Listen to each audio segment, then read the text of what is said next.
esa es una manera de hablar, porque después de lo que pasó ayer, venir al estadio del Atleti, pues hombre, como que no ayuda. Pero bueno, con todo el espíritu deportivo vamos a empezar, ¿vale? ¿De qué es lo que vamos a hablar nosotros? Lo tenéis en la agenda, pero me parece, creo recordar, que es del employer branding, ¿no? ¿Lo he pronunciado bien? Sí, sí. ¿No? No. Y a mí me sugiere hacer la siguiente pregunta. ¿Y esto del employer branding, qué es? ¿Quién me da una definición en cristiano? ¿Quién se anima? Por ejemplo, Manuel. Venga, empiezo yo. El employer branding al final es la imagen o el conjunto de atributos que se tiene de nosotros como empleadores desde el exterior. Tanto el grupo principal al que nos dirigimos, que son los candidatos a entrar, como también otros grupos, las instituciones educativas, las autoridades, los antiguos empleados, etc. Es el conjunto de atributos que se tiene de nosotros desde fuera como empleador, incluido cuáles son nuestros valores, cómo se trabaja aquí, cómo se desarrolla la gente. Y hay dos mitos sobre esto que yo siempre intento desmontar. El primero es que, bueno, yo no necesito trabajar en esto, yo no tengo employer branding porque no tengo un departamento para ello. El employer branding existe porque la imagen que se tiene de nosotros se tiene, y más ahora donde todo se sabe, todo se conoce. Es muy fácil conocer a gente que trabaja en un sitio y que transmite una imagen. La cuestión es que si trabajas deliberadamente en ello, puedes intentar impulsarla en una determinada dirección, pero es como la no comunicación, no existe. El silencio también comunica, pues lo mismo. No trabajar en employer branding no significa que no tengas una imagen como empleador. Y la segunda es que es posible controlarla al 100%. No es posible. No es posible controlar totalmente la imagen que se tiene de ti en el exterior, porque nuestras organizaciones tienen paredes de cristal cada vez más. Desde fuera se ve lo que hacemos dentro. Es imposible controlar lo que los empleados comparten, no comparten externamente, y es más fácil que nunca conseguir información sobre cómo es la vida, cómo es el trabajo en las diferentes organizaciones.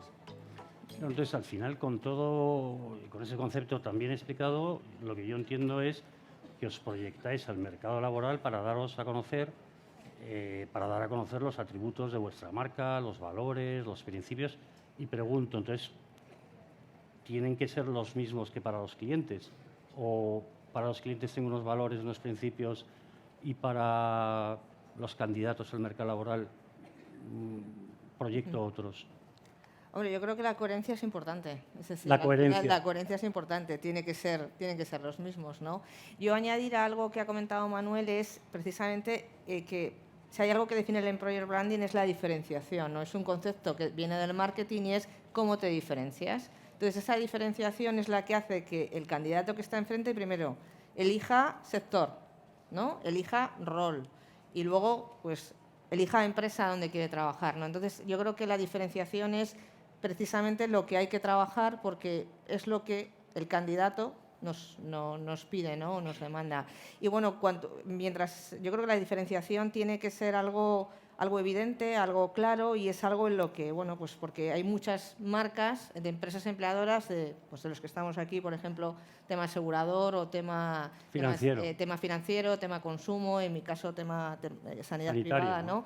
Al final, pero tú tienes que construir algo que te permita diferenciarte, ¿no? Y eso forma parte, pues, de esa coherencia interna y externa que tiene que haber en lo que tú transmites, ¿no? Es decir, hoy en día hay dos conceptos que seguramente aquí habrán surgido, que van muy parejos, ¿no? Experiencia de cliente, experiencia de empleado, ¿no?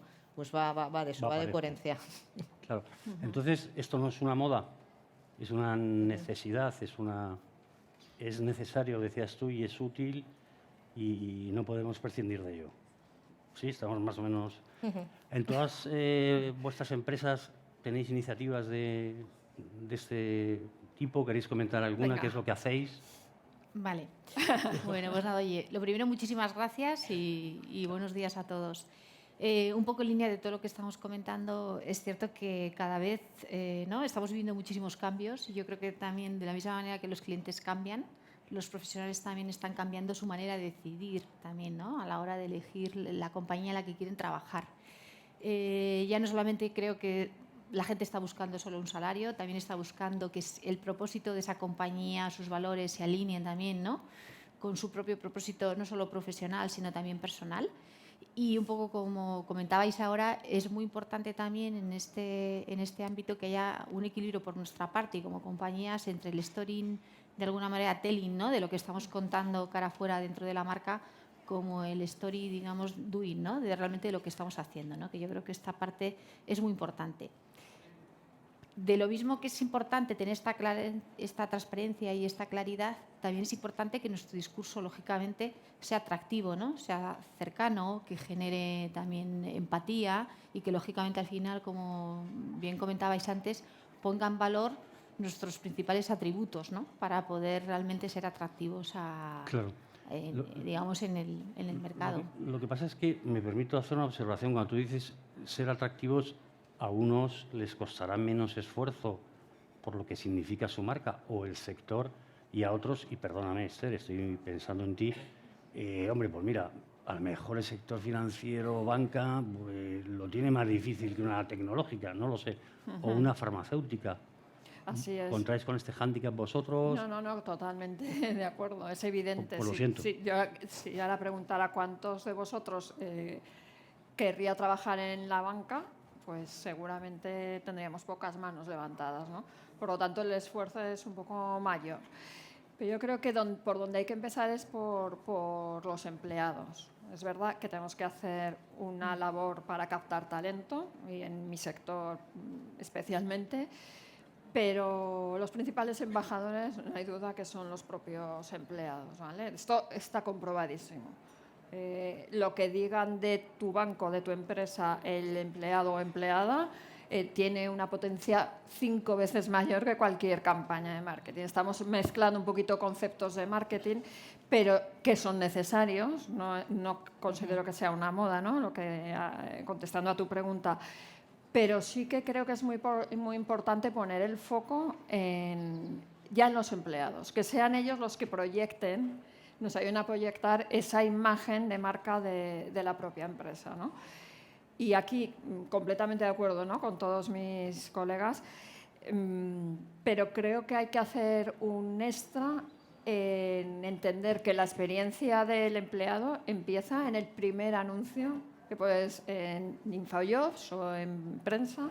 Eso es lo que te hace, wow, esta empresa cumple con mi propósito en la vida y voy a candidatar, ¿no?, a la empresa. Entonces, tenemos que ver ese ciclo de las personas a lo largo de la vida en una empresa desde ese momento, desde que tú ya pones ese anuncio e intentas captar talento, ¿no? O sea, que de alguna manera lo que estás proponiendo es que el ciclo de vida del empleado no empieza en el momento que se formaliza el contrato de trabajo, sino que se retrotrae en el momento en que tú le has comunicado algo y él ha percibido esa comunicación. ¿Eso es correcto? Nosotros lo entendemos así. Yo creo que es algo muy sencillo, ¿no?, de entender. ¿Qué van a contar cuando vean ese anuncio, ¿no?, cuando lleguen a casa después de ese primer día? Y eso de qué van a contar, esta vivencia ya la tienes cuando ves un anuncio que te llama la atención, ¿no? Vale. En base a lo que decías del ciclo de vida del empleado, en mi opinión, empieza en el employer branding. Es que empieza ahí. Empieza ahí. Empieza cuando tú estás en el mercado y, no voy a decir que compites, pero con más compañías y estás ahí. Entonces ya tienes, sin querer, es que es lo que decía Manuel, ya tienes employer branding, ¿no? Otra cosa es que lo gestiones, cómo lo gestionas y eres capaz de gestionarlo, que lo tengas metido, ¿no?, en el proceso, en en el proceso del ciclo. Nosotros lo vemos como 3 partes. Hay una parte que es el employer branding, que es esa conexión emocional, que es la que hace que la persona aplique a tu empresa. Desde el momento en que aplica, toda la parte de experiencia del candidato, que va desde el momento en que aplica hasta el momento que se incorpora, y que es muy importante que seas coherente con tu employer branding en cómo tratas al candidato durante ese tiempo. No puedes tener como valor de tu empresa el respeto y luego no escribirle a los candidatos que rechazas en el proceso y no darles una atención personal, porque entonces generas incoherencia que no solamente afecta a ese candidato que está enfadado, sino que afecta también al resto de posibles candidatos. Y luego la tercera es, desde el momento que la persona se incorpora, todo el proceso de onboarding y desarrollo temprano, que es otro momento de la verdad donde tienes que demostrar coherencia con todo lo anterior. Pero vemos las 3 fases: el employer branding, la experiencia del candidato y la experiencia del empleado con su onboarding. Claro, entonces es un continuum. Forma parte, sí, del ciclo. Es un pasillo, ¿no? Que no son compartimentos independientes. Y has comentado, Manuel, el tema de la conexión emocional. ¿Queréis hablar un poco de esto? Quiero decir, ya no estamos en se ofrece requisitos. ¿Qué es lo que ha cambiado? Ya no es una relación transaccional, sino es más relacional. ¿podéis hablar un poco de cómo conectáis o intentáis conectar desde el punto de vista más humano, emocional con los candidatos? Sí. La compañera Cristina quiere Sí, intervenir. si queréis un poco por comentar y bajando un poquito a terreno, ¿no? Una parte, digamos, Eso. más práctica. Nosotros llevamos más de 12 años trabajando lo que es todo el tema de marca empleadora y nuestra propuesta de valor. Y es verdad que ha ido evolucionando, ¿no? Yo creo que el mundo va cambiando, las personas van cambiando y también nuestras necesidades también lo hacen, ¿no? Lo que sí nosotros tenemos una cosa que yo creo que ha sido siempre fundamental, que lo que intentamos siempre crear es un equilibrio de alguna manera para ese profesional que va más enfocado a su bienestar y confianza en su equilibrio profesional y personal. Es esa parte, digamos, más emocional. En pensar no solamente en sus necesidades profesionales, que obviamente tienes que tener proyecto empresarial, posición, sino qué otras necesidades a lo largo de todo su ciclo de vida, como comentábamos antes, donde va a tener diferentes necesidades, tanto profesionales como personales, podemos responder. Nosotros tenemos más de 70 medidas que dan respuesta al profesional. Por ejemplo, pues tiene un hijo, pues le dan 6.000 euros por nacimiento. Los libros están pagados de los 3 a los 18 añitos. Te hablo también de que hay ayudas hasta ascendientes, ¿no? Porque tú puedes tener un problema o un padre, imagínate, pues con un problema, bueno, pues de salud o lo que sea. Pero hablo también desde el punto de vista, imagínate, profesional, en el sentido no tanto de la formación que la compañía te otorga todos los años a nivel de tu plan de formación individual, sino que tú quieres hacer un máster, quieres estudiar una nueva carrera. Bueno, pues todo eso también damos respuesta, ¿no? Al final lo que se trata es de que en todos sus momentos, y luego también hay otro que es muy importante, que normalmente nosotros no le damos mucha publicidad, pero es cualquier momento personal de salud de él o de sus familiares. Ahí no me gustaría contar mucho más detalle, pero sí puedo asegurar que la compañía, bueno, pues pone a disposición todos los medios. Nosotros en COVID teníamos un médico al que llamar, que nos atendió a todos nosotros cuando en el momento más complicado que había, nos atendía a nosotros de manera individual y a nuestras familias.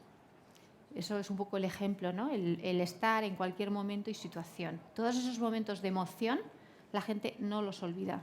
Es una manera, o sea, en tus momentos importantes, ¿no? Esto es cuando un seguro, ¿no? Está muy bien todo el proceso de venta, pero ¿cuándo es el momento de dolor de un seguro? ¿No? Que yo trabajo en una aseguradora, pues cuando te ocurre el incidente, ¿no? Y que tu compañía sepa responderte, no solamente profesionalmente, sino también en tu parte, digamos, emocional y te acompañe, o la flexibilidad horaria que tenemos, flexibilidad laboral, teletrabajo, es decir, el entender tus diferentes necesidades y acompañarte, ¿no? Yo creo que ese es un punto de emoción muy importante. Por supuesto, también está el proyecto empresarial, ¿eh? Pero esa parte de emoción es una cosa que, bueno, ahora mismo las personas están dando valor, ¿no? Ese propósito más personal, ¿no? Claro. Me gustaría unir a propósito, sí, que antes creo que tú, Cristina, lo habías comentado y creo que hay que profundizar un poquito más en el concepto del propósito a la hora de atraer talento y fidelizar también, ¿no? Claro, porque lo habéis sacado a colación, pero yo me empiezo a perder. El propósito es la cultura. ¿Qué tiene que ver la cultura? ¿El propósito es consecuencia de la cultura? ¿Es hijo de la cultura o es la génesis? Pregunto. Pero habla del propósito, que yo me estoy liando. Está muy bien, ¿no?, lo que apuntas. Pues gracias. Porque es verdad que el propósito no es un lema. O sea, lo que hay que hacer es incorporarlo en el día a día. O sea, el propósito es lo que hace que tu empresa tenga sentido, ¿no? Igual que tu propósito en la vida. O sea, estas cuestiones, ¿no?, que te preguntas a veces. ¿Qué aporto yo al mundo, ¿no? Esa misma cuestión las empresas nos la tenemos que plantear. ¿Qué aporto yo? ¿Por qué soy diferencial, ¿no? Y eso tiene que ver un poco con el concepto del éxito que ha cambiado. Yo creo particularmente en la gente joven. En nuestra época, ya que hemos hablado antes de... Sin entrar en detalles. Sin entrar en detalles. En nuestra época yo creo que cuando hablamos de éxito tenía que ver mucho con un trabajo para toda la vida. Pues poder formar una familia, tener un sueldo fijo, todo este tipo de cosas. Y yo creo que ahora, por lo que vemos en la experiencia de los candidatos, se piensa más en qué aporto yo en el mundo y dónde puedo encontrar una empresa que tenga un propósito, o sea, que sirva para llevar adelante también mi propósito en la vida. O sea, lo que tenemos que intentar es unir ambos propósitos, ¿no? Los conocimientos de alguna manera se dan por hechos. Si tú has estudiado una carrera, tienes los conocimientos. Pero lo que va a aportar valor añadido es esta gente que nos elige porque considera, en nuestro propósito es ayudar a las personas a lo largo de su vida, en las decisiones más importantes de su vida. Eso es un banco. O sea, al final te casas, necesitas un préstamo, compras una vivienda, necesitas los estudios, ¿vale? Es una historia de acompañamiento, si lo hacemos bien. Esa historia de acompañamiento puede ser un propósito en la vida de las personas, ¿no? Y por ahí van nuestros anuncios. He traído uno, pero es eso.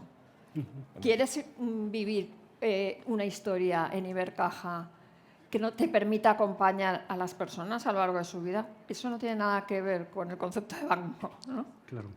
En el caso de P&G, como otras empresas de gran consumo, la dificultad es que somos más conocidos por nuestras marcas que por la empresa en sí. marca La gente Paraguas. conoce Evax, Dodot, Gillette, Ya. Fairy, Ariel, pero no conoce tanto P&G.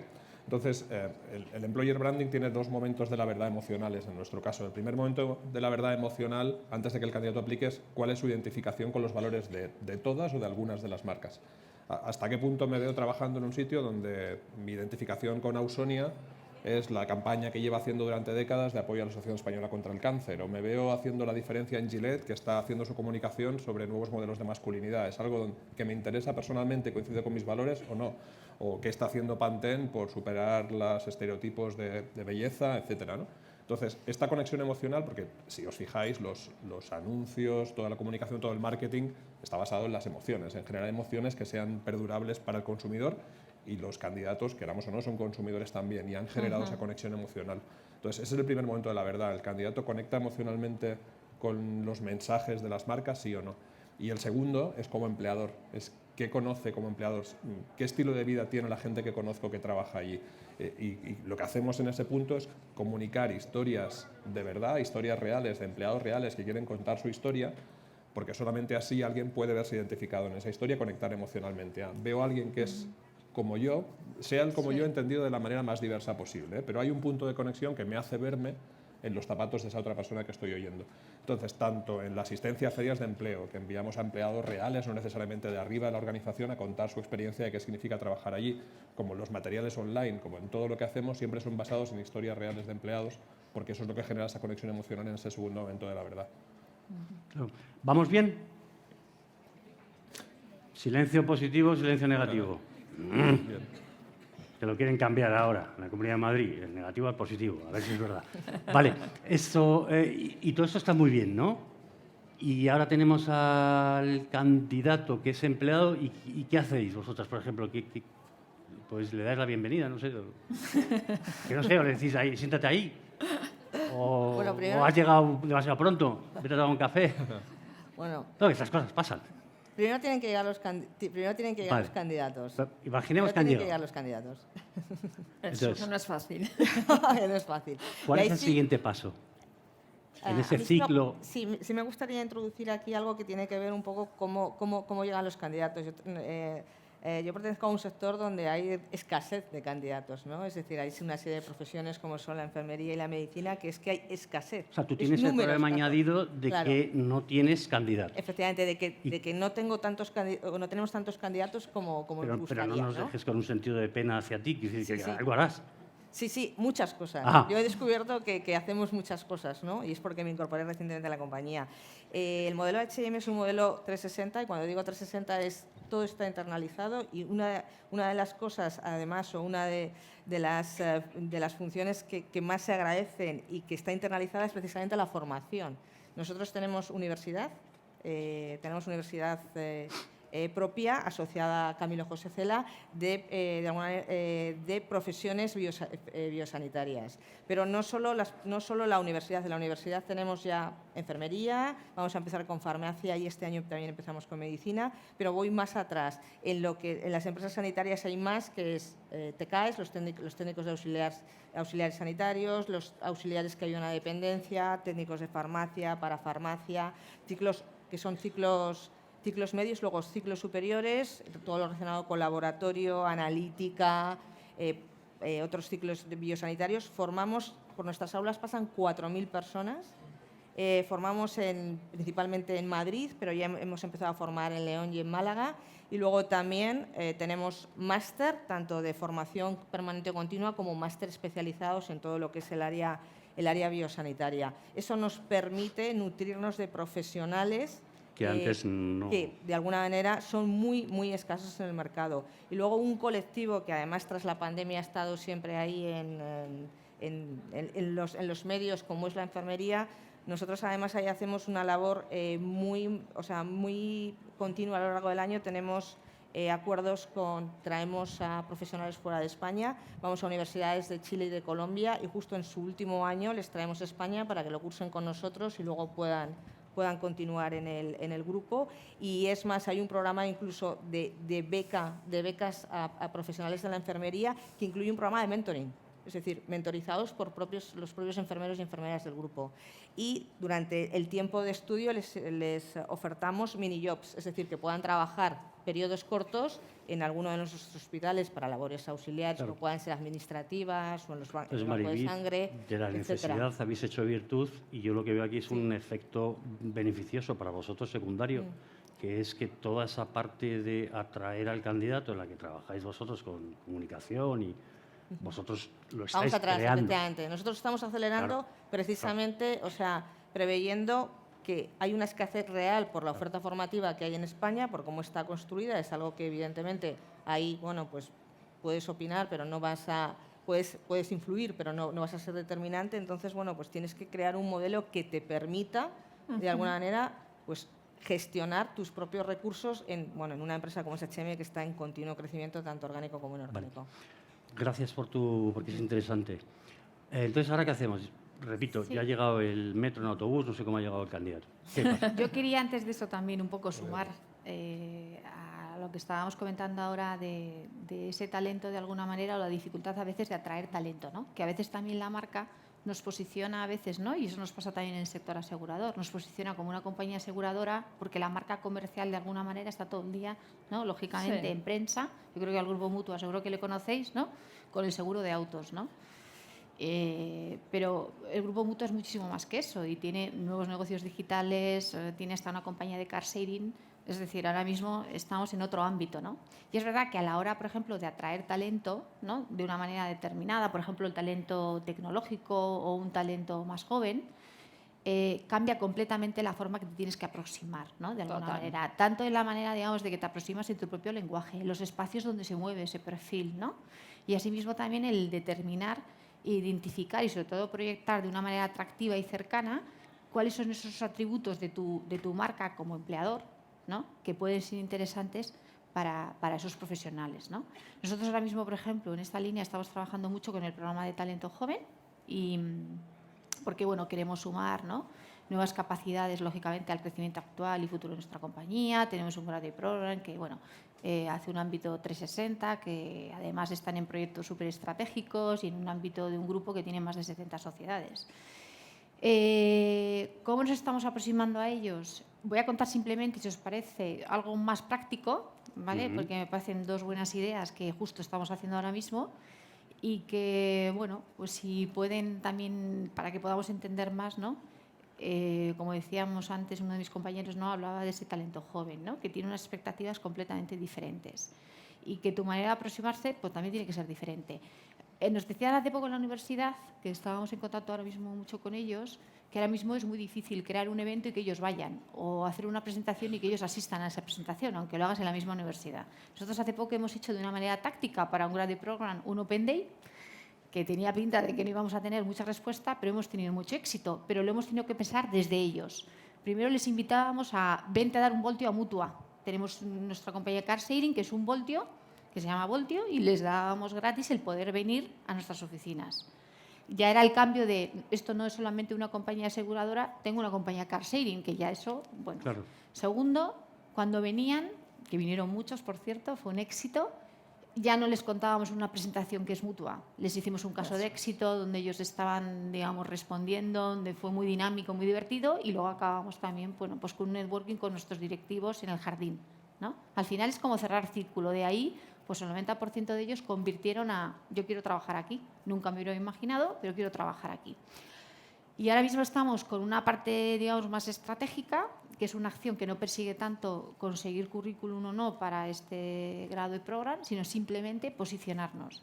Hemos lanzado un reto a todo el talento joven de la Comunidad de Madrid por las universidades, en Universia, en LinkedIn, no sé si lo habréis podido ver, que está asociado al Soul Summit. Sabéis que Soul Summit es un evento que es el más importante de innovación.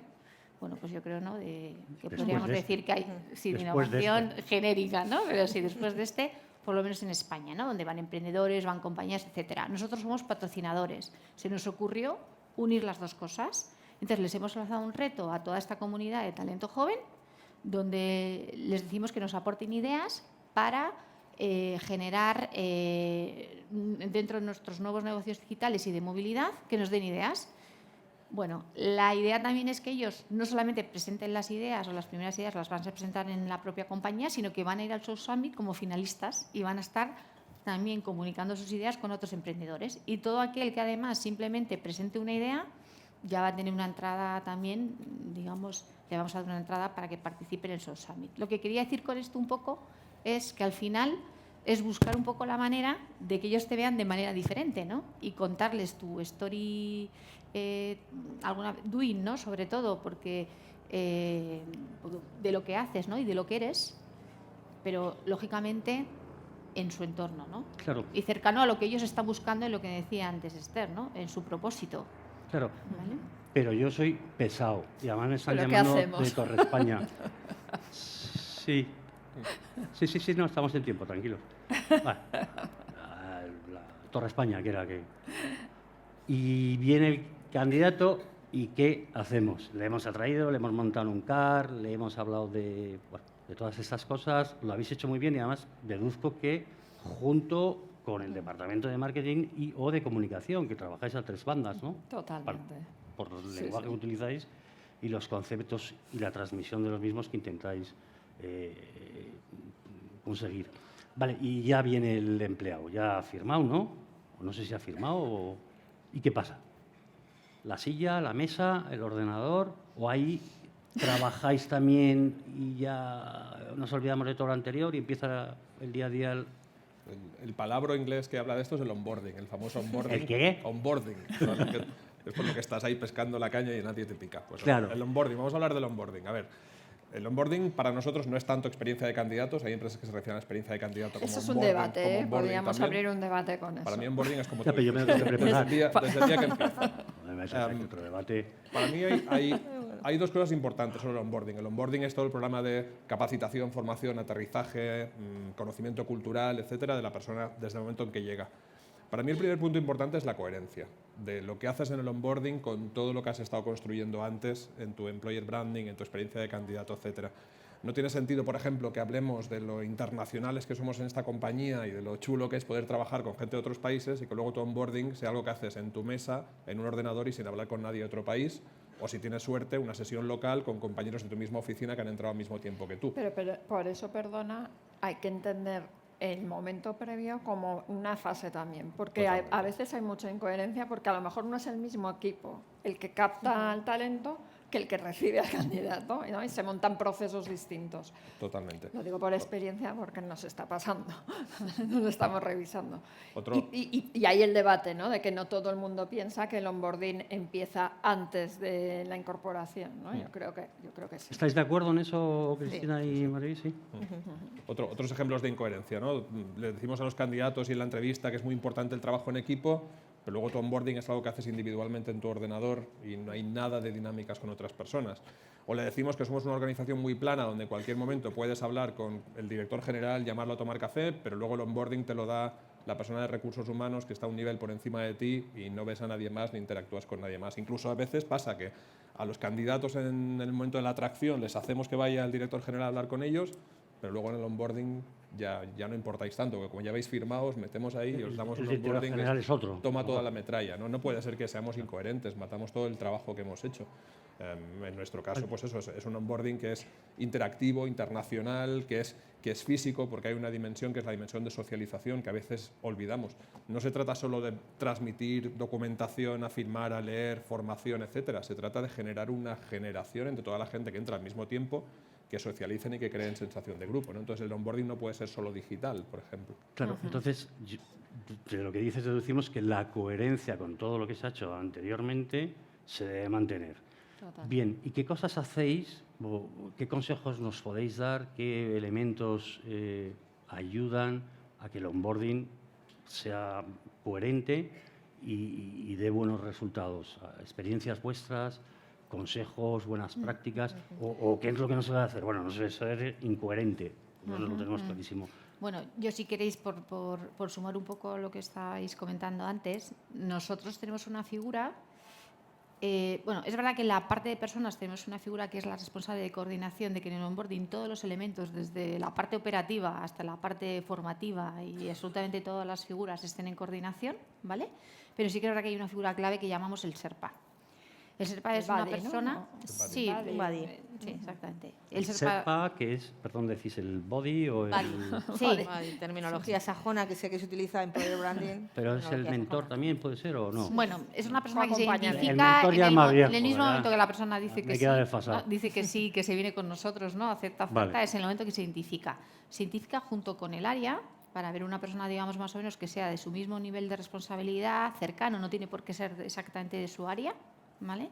Y es la persona que, de alguna manera, es quien va a orquestar todos los diferentes elementos de un plan de bienvenida, pero un plan de bienvenida que no es que dura una semana, porque yo creo que aquí también un poco nos olvidamos. Yo creo que en el onboarding muchas veces creemos que en 2 o 3 semanas se hace un onboarding. Un onboarding es muchísimo más largo. Total. ¿Vale?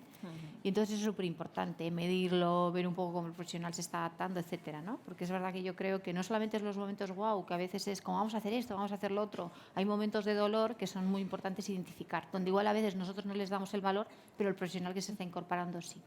Pero yéndonos otra vez un poco a esta figura que os estaba comentando, es simplemente tiene la responsabilidad de orquestar los diferentes elementos, tanto desde la parte de negocio, desde la parte de personas, porque aquí no se trata solamente de conocer o formarte, ¿no?, en el conocimiento de la compañía, en los ramos que tiene, en los productos o en su propia posición, sino también súper importante es conocer a las personas, que al final es lo que le va a dar, digamos, la proximidad y sobre todo va a acotar su curva de aprendizaje y sobre todo adaptación al puesto. Si le vas presentando a las personas claves, pues al final él se va sintiendo de una manera, digamos, muchísimo más cómoda y va asegurando, digamos, todo el proceso. Y hay otra figura clave que es el director o responsable. Nosotros desde el inicio, esa figura en este sentido nosotros le llamamos SERPA, realiza la agenda junto con el manager de la persona.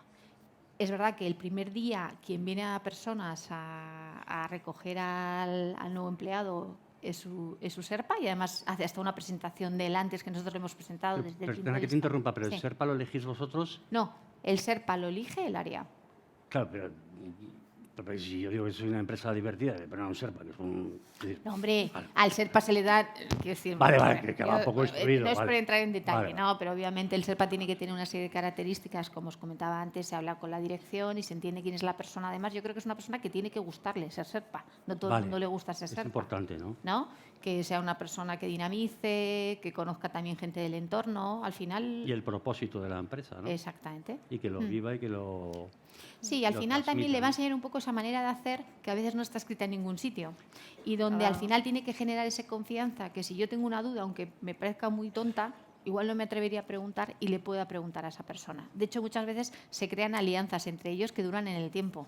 Claro. ¿Vale? Es decir, de personas que luego al final terminan hasta con una amistad. Eso nos ha Total. Y pasado lo que muchas pasa es veces. que la que juega con ventaja y con trampa es Mariby, porque tú el onboarding ya lo tienes on board. O sea, claro, tú ya has estado ahí formándole, no sé, tú ya no haces onboarding, ¿no? Vale, ¿cómo hacéis esto? Porque dabais mucha importancia a la conexión emocional con el candidato desde el primer momento y en el onboarding ya es más transaccional o buscamos que esas conexiones emocionales, esa expectativa que el candidato había depositado en nosotros se cumpla o no. ¿Qué hacéis? ¿Cómo transmitís esas cosas? Pregunto. Si la pregunta no tiene mucho sentido, pasamos a otra. Sí, tiene Todo sentido. tiene respuesta. Aunque igual te respondo otro tema, ¿eh? No, No, que yo no me enfado, además. Yo no me enfado. Nuestro caso es un poco particular. Claro. El otro día lo comentábamos y simplemente porque entendáis la casuística. Nosotros sí que creemos en el ciclo de vida del empleado y en los distintos momentos. Hemos definido 10 momentos clave, es decir, momentos en los que sí o sí no te la puedes jugar, ¿vale? Tiene mucho que ver con la imagen de marca de la empresa, ¿no? Entonces, esos momentos que a lo mejor son personales o son profesionales, pero sí o sí lo tienes que hacer bien porque te la estás jugando. ¿Qué nos ha ocurrido? Que en el sector nuestro de la banca, en los últimos años hemos tenido cierres de oficinas, hemos tenido ERES, es decir, no ha habido mucha atracción de talento. Y cuando hicimos nuestra encuesta, fundamental medir, ¿no? Que esto igual sale luego, pero nuestra encuesta de cultura y experiencia de empleado y medimos esos 10 momentos, el mejor momento que nos salió era el de la desvinculación, ¿vale? Y uno de los peores, y además no lo valoran los que se han ido, o sea, los compañeros, cómo han percibido la desvinculación de otros compañeros. Y es que es verdad que lo hacíamos muy bien, porque cuidábamos mucho el tema emocional, ¿no? Y cómo vamos a seguir conectados a partir de ahora, la asociación, lo no sé qué. Y nos ha salido un gap importantísimo en el onboarding. O sea, hemos medido y nadie se cree que tengamos un gap tan importante en el onboarding, porque normalmente es guau. O sea, me han contado no sé qué cosas, yo me lo he creído, y luego el día a día es otra cosa. A nosotros nos pasa un poco al revés. No me están contando nada, ¿vale? No me hacen caso. Gracias a que tengo los compañeros al lado, me estoy defendiendo. Por lo tanto, imaginad la experiencia que supone que tú en una cena de amigos, ¿qué tal el primer día de trabajo? Horroroso. Me han mandado a una oficina y gracias a que tengo unos compañeros muy majos, o sea, esto ha sido así, ¿vale? Por lo tanto, estamos redefiniendo eso en base a una encuesta que ha salido mal, ¿no? Ese momento. Hay otros, por ejemplo, el tema personal ha salido bien, porque venimos de una pandemia y también teníamos un médico, se han sentido cuidados y protegidos, pero a los pobres candidatos que entraban a Ibercaja, que eran poquitos, no les hemos atendido bien. Por tanto, hemos definido todo el proceso. Y hay que cuidar muchísimo esa parte emocional. Y de verdad que no, yo os digo que no tengo mucho presupuesto para estas cosas, pero creo que se pueden hacer cosas y es con temas muy emocionales. Captación, lo comentabais antes. No hace falta hacer un vídeo que sea una superproducción de lo que es la marca Ibercaja. Nosotros ahora mismo hemos cogido a una compañera que entró el año pasado, que se ha cogido el móvil y ha contado que es Ibercaja, ¿vale? Con su experiencia. Es lo de ponerse en sus zapatos, ¿no? Que estabais comentando. Este vídeo nos ha costado 0, de tiempo y 0, de euros, ¿vale? Y está teniendo un impacto muy positivo. Es verdad que marketing se nos enfadó, ¿eh? Pero... Sí, pero marketing siempre se enfada, ¿eh? Pero... Son pesados. Claro, pero nos saltamos todo el branding y no sé qué. No, coño, yo digo, los de marketing, tíos sonrientes, tíos con ideas, tío, te has enfadado, coño. Claro, entonces...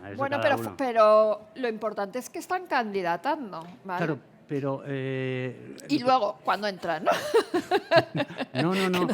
No, pero has introducido otro elemento, porque hablabais de los Sherpas, de los bodies, pero has introducido un elemento que es un empleado que habla de su experiencia, ¿no? O sea, que es otro recurso, en vuestro caso que lo utilizáis, creo que a lo mejor de forma no planificada y espontánea. Es empatizar con ese público, ¿no? Que al final es una niña que ha tenido una experiencia muy similar a la que tú podrías tener. Además, en nuestro caso concreto lo hizo muy bien porque grabó Ibercaja por fuera y dijo, esto es Ibercaja por fuera. Y luego entraba con la ficha y tal, en el ascensor se le veía que iba con el móvil. Y esto es Ibercaja por dentro. Pero esa chica es una crack. Es una crack. Hay que cuidarla, ¿eh? Hay que cuidarla. Hay que cuidarla. Lo ha hecho genial. Solo un poco en línea de lo que decías antes, a mí hay un punto crítico siempre durante el proceso de entrevista. Esta mañana he tenido con una candidata también. Y por diferentes motivos yo al final he sido la última persona de la compañía que la ha visto, ¿no? Y yo lo que... No sería porque te habías caído y estabas de baja con... No, por otro motivo. Pero bueno, lo que quería decir aquí es que es tan importante al final que en el tener una conversación también un poco con las personas, ¿no? De Sí. realmente que esa expectativa, ¿no? Entre lo que realmente hemos proyectado y lo que realmente somos, ¿no? Y que al final eso cuadre para la toma de decisión. Que yo siempre invito a las personas a decir, ¿conoces a alguien en mi compañía? Y dices, sí, por favor, o Habla. búscala, habla con ella. Habla con Quiero ella. que te cuente esa persona, en primera persona, qué somos. Por supuesto, también dentro del proceso de selección, especialmente con los jóvenes, Total. incorporamos en el proceso pares. Sí. Porque a ellos les encanta hablar con el que hace una función parecida a la suya y hacerle todas las preguntas del mundo, ¿no? Entonces, ya no solamente es esa figura que yo creo que todos nos apalancamos de los embajadores de marca, etc., ¿no? Que al final, sino también darles esa seguridad y sobre todo gestionar la expectativa. No hay nada peor que al final entre un profesional entendiendo que ha entrado en un sitio que no era el que él creía. O sea, quiero decir, ¿no? La ecuación expectativa entre experiencia, ¿no? Y eso Me parece que es una pérdida de tiempo. O sea, ahí es como hacernos Sí, trampas. yo creo, ¿no? Maribel. Maribel, perdón.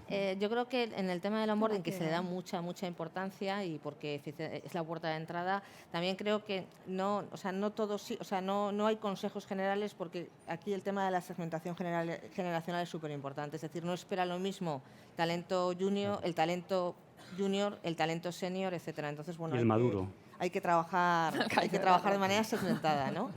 Y creo que es importante utilizar, pues como se ha comentado aquí, todo tipo de entre recursos, herramientas, desde algo más emocional a pasar a, bueno, pues quizás algo más documental, en modelo digital, etcétera, ¿no? Yo creo que al final se trata de probar, pero probar segmentando para aquello que te funcione bien, consolidarlo, ¿no? Yo creo que va por ahí, ¿no? Y vosotros, al final, ¿cómo sabéis si vuestro onboarding y las medidas que introducís, los elementos, funciona bien, mejor, peor, regular, hay que cambiar? ¿O eso ya no, ya he hecho el onboarding y ya ya se hace Sherpa también y Es como todo, hay que preguntar. Hay que ¿Qué? medir. Preguntar, hay que preguntar. Sí. Hay que preguntar. ¿Qué hacéis? En nuestro, ¿Recabáis algo? No sé. sí, en nuestro caso, igual que en todos los momentos, ¿no? Hay que medir pulsos, o sea, encuestas pulso, ¿no?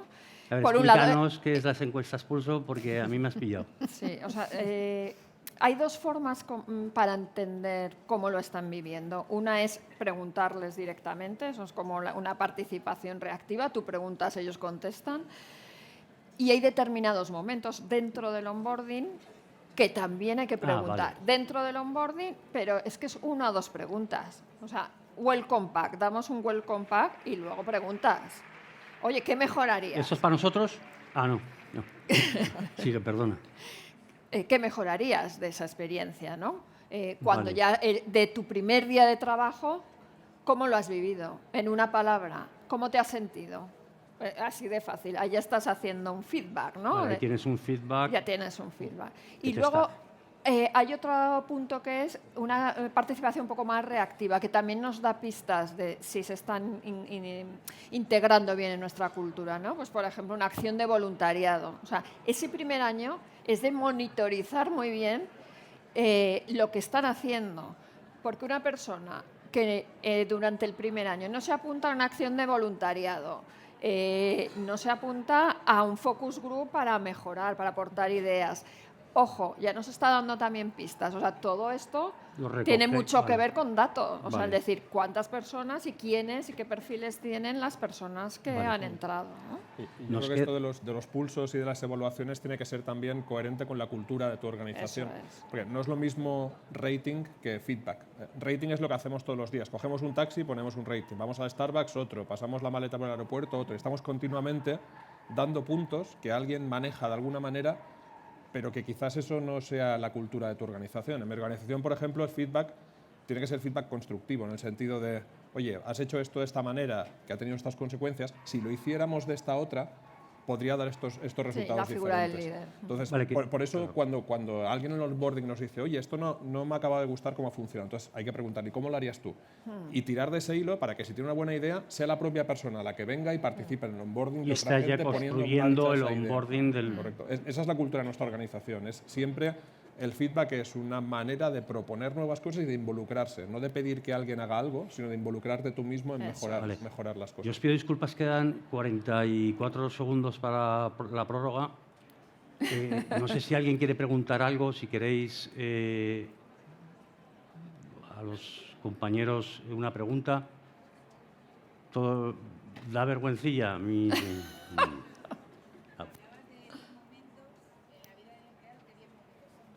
Mira, a ver si me acuerdo, ¿vale? Pero, El uno. Empieza por el primero. adivinad el primero. Onboarding. Cambio de puesto. O sea, la media de antigüedad en mi empresa es de 20 y tantos años. Por lo tanto, el cambio de puesto es importante. Te ocurre a lo mejor 3 o 4 veces a lo largo de tu vida. Momento personal, momento vital, ¿vale? Que ahí estamos, dentro del momento vital hay submomentos, ¿vale? Momento con el líder.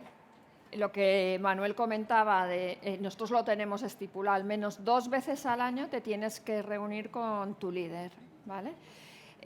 Desvinculación, que sería el último, y luego momento incertidumbre.